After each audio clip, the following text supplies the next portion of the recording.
بسم اللہ الرحمن الرحیم۔ میں ہوں ندیم رضا۔ آج قومی سلامتی کمیٹی کے اجلاس کے بعد وزیر اعظم پاکستان جناب شہباز شریف صاحب نے کہا ہے کہ 9 مئی کے بعد جس طرح سے پوری کی پوری ریاست میں بلوائیوں نے قانون اپنے ہاتھ میں لے کر نجی اور سرکاری املاک کو نقصان پہنچایا، جس طرح سے توڑ پھوڑ کی، جس طرح سے لوٹ پار کی، اس پر پوری قوم افسردہ ہے، رنجیدہ ہے۔ انہوں نے آج ایک بار پھر جناح ہاؤس کا ذکر کیا اور قائد اعظم محمد علی جناح سے منسوب اس گھر میں ہونے والے واقعات پر رندے ہوئے لہجے میں، افسردہ لہجے میں کہا کہ جو ان بلوائیوں نے، جو ان غیر قانونی ہتھ کنڈے کرنے والے عناصر نے یہاں اس گھر میں کیا، وہ یہ قوم کبھی فراموش نہیں کرے گی۔ جس طرح یہاں لوٹ مار ہوئی، جس طرح چادر اور چار دیواری کا تقدس پامال کیا گیا، جس طرح یہاں اس عمارت کو نظر آتش کیا گیا، توڑ پھوڑ کی گئی، اس پر قوم کا بچہ بچہ خون کے آنسو رو رہا ہے۔ انہوں نے یہ بھی کہا کہ جو لوگ ان غیر قانونی اقدامات میں، ان غیر قانونی کاموں میں ملوث تھے، جن لوگوں نے توڑ پھوڑ کی، سرکاری املاک کو نقصان پہنچایا، جنہوں نے ایمبولینس جلائی، جو کچھ کیا، جو سب آپ نے گزشتہ 5 روز میں دیکھا، یہ تمام کارروائیوں کے پیچھے جو عناصر ہیں، جو منصوبہ ساز ہیں، ان کو قرار واقعی سزا دی جائے گی اور انہیں کٹہرے میں ضرور لایا جائے گا۔ وزیر اعظم کیا تمام کے تمام حکومتی ارکان بار بار کور کمانڈر ہاؤس کو جناح صاحب سے وابستہ کر کے، منسوب کر کے یہ تاثر دینے کی کوشش کر رہے ہیں کہ اگر کسی بلڈنگ کو، کسی عمارت کو کسی بڑی شخصیت کے نام کے ساتھ جوڑ دیا جائے تو شاید اس گھر میں رہنے والے لوگوں کا، بچیوں، بیٹیوں، بہنوں کا احترام بڑھ جاتا ہے۔ میرا موقف یہ ہے کہ یہ گھر جناح صاحب کے نام سے منسوب نہ بھی ہوتا تو بھی کور کمانڈر یا کوئی بھی فوجی افسر، فوجی سپاہی، اس قوم کے لیے لڑنے والا، اس قوم کے لیے بندوق اٹھانے والا، اس قوم کے تحفظ کے لیے سینے پہ گولی کھانے کا جذبہ رکھنے والا، اس کا گھر اتنا ہی اہم ہے جتنا کہ آرمی چیف کا، صدر پاکستان کا، نواز شریف کا، بینظیر بھٹو کا، آصف زرداری کا ہو سکتا ہے یا خود عمران خان کا ہو سکتا ہے۔ بیٹی، بہن کور کمانڈر کی ہو، آرمی چیف کی ہو، یا ایک غریب ہاری کسان کی ہو، ایک مزدور کی بیٹی ہو، عزت احترام سب کا برابر ہے۔ چادر کی قیمت کوئی نہیں ہے، چادر کا بوجھ اس پوری قوم کے لیے برابر ہے۔ لہٰذا وزیر اعظم پاکستان سے گزارش ہے کہ کور کمانڈر لاہور یا کوئی بھی ہوں، ان کا اس قوم کے لیے جو رشتہ ہے، اس قوم کے لیے جو احترام ہے، وہ کسی جناح ہاؤس یا اقبال ہاؤس یا کسی بھی دوسرے نام کے ساتھ منسوب کرنے سے کم نہیں ہوگا، بڑھے گا نہیں۔ لہٰذا یہ سلسلہ بند کیا جائے اور سیدھی سی بات یہ ہے کہ کور کمانڈر ہاؤس پر حملہ آور ہونے والا ایک شخص بھی قانون کی گرفت سے نہیں بچنا چاہیے۔ جس شخص نے منصوبہ بنایا،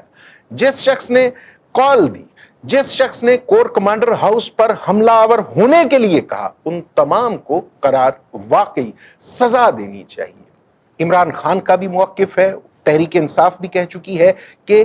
کور کمانڈر ہاؤس پر حملہ آور ہونے والوں کا دفاع کسی بھی صورت ممکن نہیں ہے۔ بار بار تحریک انصاف کی قیادت کی طرف سے کہا جاتا رہا ہے کہ عمران خان کی بہنیں اور یاسمین راشد سمیت جو قیادت وہاں موجود تھی، وہ لوگوں کو توڑ پھوڑ سے، لوٹ مار سے اور گھر میں داخل ہونے سے منع کر رہی تھی۔ تحریک انصاف کہتی ہے کہ ایک آزاد کمیشن بنایا جائے جو پوری تحقیقات کے بعد جو عناصر اس میں ملوث ہیں، وہ منصوبہ ساز ہوں، حملہ آور ہوں یا کوئی بھی ہوں، جن لوگوں نے بھی کور کمانڈر ہاؤس سمیت کسی بھی عمارت پر حملہ کیا، جس نے کہیں بھی لوٹ مار کی، اس کو قرار واقعی سزا دینی چاہیے، اس کو قید و بند کی صعوبتوں کے مراحل سے گزارنا چاہیے تاکہ کل کو کوئی ایسی حرکت کرنے کی جرت نہ کرے۔ جیسا کہ میں نے پہلے عرض کیا کہ قوم کی بیٹی، خواہ وہ غریب ہاری کے گھر پیدا ہوئی ہو، خواہ وہ کسی سپاہی کے گھر پیدا ہوئی ہو، خواہ اس کا تعلق فوجی گھرانے سے ہو، خواہ مزدور گھرانے سے ہو، اس کا احترام، اس کی عزت پوری کی پوری قوم پر واجب ہے۔ اب میں اس سلسلے میں آپ کی توجہ دلوانا چاہتا ہوں مہر بخاری کے ایک ٹویٹ کی طرف جو انہوں نے 2-3 روز پہلے کیا تھا۔ انہوں نے لکھا تھا کہ میری کچھ کزنز، میری کچھ جاننے والی پرامن احتجاج کر رہی تھیں، جنہیں پولیس والوں نے اٹھایا اور رات کو ان کے ساتھ چھیڑ چھاڑ کی گئی۔ وہ لکھتی ہیں، وہ کہتی ہیں کہ میں نے بارہا کوشش کی محسن نقوی صاحب کو کانٹیکٹ کرنے کی، میں نے ارباب اختیار و اقتدار سے رابطے کی کوشش کی، لیکن میرے رابطے میں کوئی بھی نہیں آیا۔ وہ یہ بھی کہتی ہیں کہ میں جانتی تھی کہ محسن نقوی صاحب کو ایسی حرکت زیب نہیں دیتی، وہ وزیر اعلیٰ پنجاب ہیں، میں ان کے بارے میں جانتی ہوں، وہ بیٹیوں والے ہیں۔ میں خود بھی یہ کہہ سکتا ہوں کہ محسن نقوی صاحب خواتین کے حوالے سے ایک الگ گوشہ رکھتے ہیں، وہ عورتوں کی عزت کرتے ہیں، ان کو احترام دیتے ہیں۔ یہی وجہ ہے کہ ان کے ادارے میں کام کرنے والی جتنی بھی خواتین ہیں وہ دوسرے اداروں کی نسبت خود کو زیادہ محفوظ سمجھتی ہیں۔ لیکن تاریخ جب بھی لکھی جائے گی تو جہاں یہ ظلم تحریر ہوگا، جہاں اس ظلم کا باب لکھا جائے گا، وہاں یہ بھی لکھا جائے گا کہ تب برسر اقتدار، تب صاحب اختیار جناب محسن نقوی تھے۔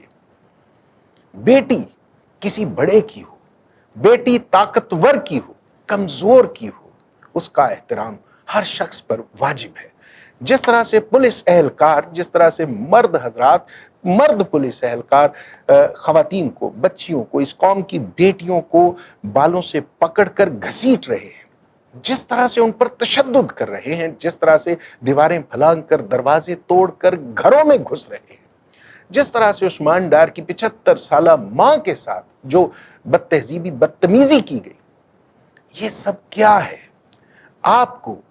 جناب وزیر اعظم پاکستان کو اس پر بھی افسردہ ہونا چاہیے۔ ایک عورت، ایک بچی، ایک کمزور خاتون کیا کر سکتی ہے؟ ریاست کا کیا بگاڑ سکتی ہے؟ یہ جو پولیس اہلکار ہیں، ان کے خلاف بھی اسی طرح سے کارروائی کرنی چاہیے جس طرح سے دیگر بلوائیوں کے خلاف کارروائی کرنے کا وزیر اعظم پاکستان کہہ رہے ہیں۔ انہوں نے بھی گھر کی عورتوں کے ساتھ جو سلوک کیا ہے، جس طرح سے یہ لوگ دیواریں پھلانگ کر، دروازے توڑ کر گھروں میں داخل ہوئے ہیں، جو سلوک انہوں نے اس ریاست کی عزت کو پامال کر کے کیا ہے، یہ بھی اتنے ہی قومی مجرم ہیں جتنے کہ دوسرے بلوائی یا دوسرے متشدد رویے رکھنے والے سیاسی کارکن۔ تو میں ان کو نہیں کہوں گا، یہ جو لوگ تھے، یہ جو مجرمانہ کارروائیوں میں ملوث رہے ہیں۔ ریاست کی آبرو اسی میں، ریاست کا وجود تب ثابت ہوتا ہے جب ان لوگوں پر بھی ہاتھ ڈالا جائے، ان کو بھی سزائیں دی جائیں۔ بہرحال اب دیکھیے جو منظرنامہ بن رہا ہے، جو حالات بن رہے ہیں، جس طرح کا لہجہ آج کا وزیر اعظم کا ہے، یہ تمام رستے تحریک انصاف پر پابندی کی جانب بڑھ رہے ہیں۔ لیکن ایک امید کی کرن بھی ہے۔ کور کمانڈر کانفرنس میں جہاں بہت سی باتیں ہوئیں، جہاں بہت سے سیاسی حلقوں کو تنقید کا نشانہ بنایا گیا، وہاں ایک چھوٹی سی امید کی کرن بھی ہے، میں سمجھتا ہوں، جو مستقبل میں روشن ہو کر ایک ایسا رستہ دکھائے گی جہاں یہ بحران حل ہوتے نظر آئیں گے۔ اور وہ امید کی کرن یہ ہے کہ سیاسی قوتوں کو کہا گیا ہے کہ باہم گفت و شنید سے مسائل کا حل تلاش کیا جائے۔ یہی گفتگو جو ہے وہ chief justice of Pakistan Umar Ata Bandial مسلسل کر رہے ہیں۔ اور آج جو میٹنگ ہوئی ہے، آج جو قومی سلامتی کمیٹی کا اجلاس ہوا ہے، میری معلومات کے مطابق، ہمارے ذرائع کے مطابق، وہاں بھی یہ جو باہم گفت و شنید سے معاملات کو حل کرنے کی تجویز رکھی گئی تھی۔ آئندہ کچھ روز میں آپ دیکھ لیں گے کوئی نہ کوئی حل نکلتا دکھائی دے گا۔ اس کے ساتھ ساتھ کراچی سے ایک خبر موصول ہوئی ہے، محمود مولوی صاحب جو ہیں MNA تھے تحریک انصاف کے، انہوں نے استعفیٰ دے دیا ہے۔ انہوں نے کہا ہے کہ میں فوج کے خلاف نہ تو کبھی چلا ہوں، نہ چلوں گا، اور تحریک انصاف میں موجود ایک خاص گروہ ہے جو فوج کو نشانہ بنا رہا ہے، جو فوج کے خلاف گفتگو کرتا ہے، جو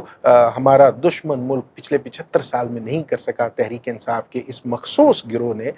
فوج کے ساتھ، اس ریاست کے ساتھ کیا ہے۔ آپ دیکھیے گا آنے والے چند دنوں میں، آنے والے چند روز میں اگر حالات نہیں سنبھلتے تو بہت سے لوگ تحریک انصاف کو خیر بات کہہ جائیں گے، خاص طور پر وہ لوگ جنہیں تحریک انصاف کے ٹکٹ کی امید نہیں ہے، جنہیں تحریک انصاف نے پنجاب اسمبلی کے ان جو الیکشن ہو سکتے تھے 14 مئی کو، ٹکٹ جاری نہیں کیا، اور مستقبل میں بھی انہیں ٹکٹ ملنے کی کوئی امید نہیں ہے۔ وہ تحریک انصاف سے اپنی راہیں الگ کرنے کے لیے تیار بیٹھے ہیں۔ آگے دیکھتے جائیے کیا ہوتا ہے، منظرنامہ سیاسی کیا رخ اختیار کرتا ہے۔ اس ریاست کے لیے ڈھیروں دعائیں، اللہ تعالیٰ اس ریاست کو اپنے حفظ و امان میں رکھے، اس پر اپنی نعمتوں، برکتوں اور رحمتوں کا نزول رکھے۔ اجازت دیجیے، خدا حافظ۔